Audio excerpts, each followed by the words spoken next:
First things first, subject-verb agreement means that the subject and verb in a sentence must match. Think of it as a dance partner. They need to move together smoothly. For example, we say, he eats pizza, not he eat pizza. Why?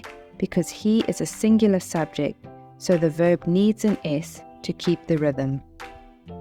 And if it's a plural, the S on the verb magically disappears. For example, they eat pizza, not they eats pizza.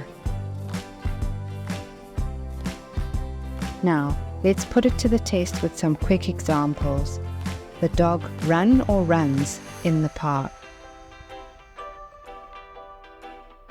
The dog runs in the park. Perfect. The dog is singular, so we add an S.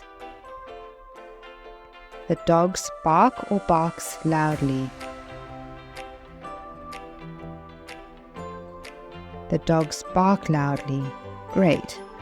Dogs are plural, so no S on the verb. Just remember, if your subject is a single Pringle, add an S to the verb, and if it's a plural party, the S stays away. Let's do one more for fun. She loves or loves ice cream. She loves ice cream, but who doesn't? And she is singular, so we add the S.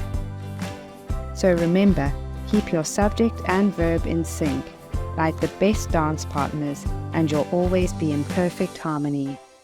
Thanks for watching. Don't forget to hit up those like and subscribe buttons if you've enjoyed this video, and share it with those who you think would too. See you next time.